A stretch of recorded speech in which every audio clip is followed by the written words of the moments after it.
Good morning students.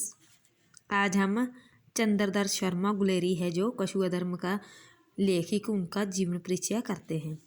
Guleri जी का जन्म 7 जुलाई 1883 को जयपुर के एक समृद्ध यानी कि अमीर घराने में हुआ था। उनके पिता थे जो शिवराम शास्त्री। वह हिमाचल प्रदेश नामक स्थान पर रहते थे, संबंध रखते थे, इसलिए उनका नाम गुलेरी पड़ा था। इसलिए हम उसको चंद्रधर शर्मा गुलेरी कहते हैं।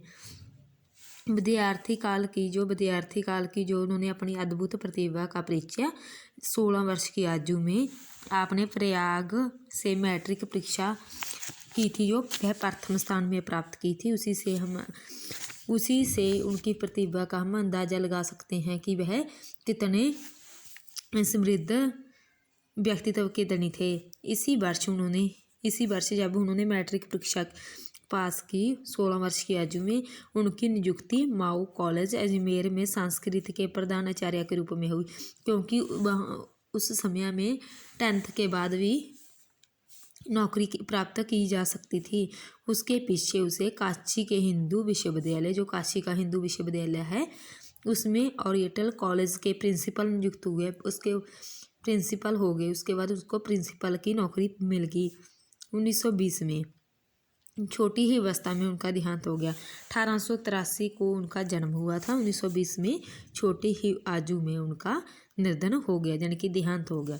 गुलेरी जी की जो जितने भी निबंध हैं, चाहे उन्होंने कम लिखे हैं, फिर भी उन्होंने अध्यापक पूर्ण सिंह की तरह अपनी रचनाओं से सभी में स्थान ऊंचा प्राप्त कर लिया है। इसलिए रामचंद्र शुक्ल जी इस संबंध में कहते हैं कि उसमें ऐसा गंभीर और पंडित्यपूर्ण हास्य मैंने कभी किसी में नहीं देखा था, जो उनके निबंधों को देखने में हमें मिलता है। उन्होंने अपने निबंधों में ऐसे विषयों को चुना था जिससे हमारा संसार अछूता था। उन्होंने ऐसे शब्दों का प्रयोग किया है जिसके माध्यम से जो जितने भी उसके निबंध थे, चाहे कम थे, वह विश्व प्रसिद्ध हो चुके हैं। गुलेरी जी के निबंधों की अनोखी लेखन शैली का विकास हुआ था। उन्होंने अनोखी लेखन शैली का विकास किया था, जो गंभीर और पांडित्यपूर्ण विनोद उनके निबंधों में आया है। जो गंभीर और पांडित्यपूर्ण उनके निबंधों में हमें देखने को मिलता है, ऐसा हमें द्विवेदी युग के किसी भी कवि में नहीं देखने को मिलता। वह द्विवेदी युग के प्रमुख कवियों में से एक माने जाते थे। चाहे उनका साहित्यिक जीवन था वह कम था, फिर भी उन्होंने थोड़े ही समय में अपने आप को द्विवेदी युग के प्रमुख कवियों में स्थान प्राप्त कर लिया था।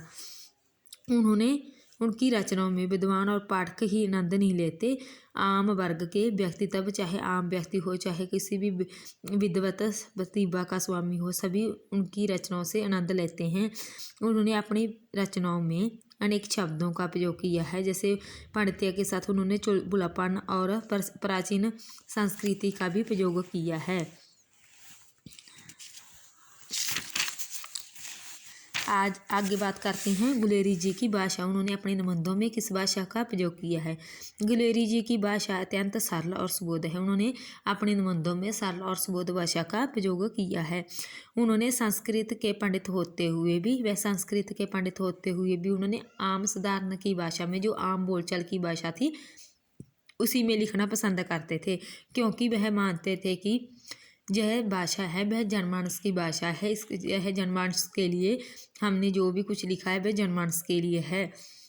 उन्होंने अपने अनेक निबंधों, जैसे अंगूरों और गुलों का चस्का, दमड़ी लाल के पोतो करोड़ी चंद, गो का एक पाद अर्ध होते होते दाम में तो जाते, इन कथनों में गुलेरी जी ने अपनी भाषा से सर्वमान्य के दिलों को छू लिया है। उन्होंने तत्सम शब्दों का कम से कम स्थान देते थे, क्योंकि तत्सम शब्द होते हैं वह संस्कृत शब्दों की से वैसे ही प्रयोग किए जाते हैं, इसलिए वह तत्सम शब्दों को बहुत कम स्थान देते थे। वह तद्दव देश आदि शब्दों का प्रयोग करते थे, क्योंकि वह हमारे देश की भाषा से संबंधित शब्दों का ही प्रयोग करते थे। इसकी भाषा के बारे में आचार्य रामचंद्र शुक्ल ने कहा है कि ऐसी भाषा मैंने कहीं और देखने को नहीं मिलती है, जिसमें उन्होंने भाषा के क्षेत्र से संबंधित सभी प्रकार की सामग्री का प्रयोग अपने निबंधों में किया है।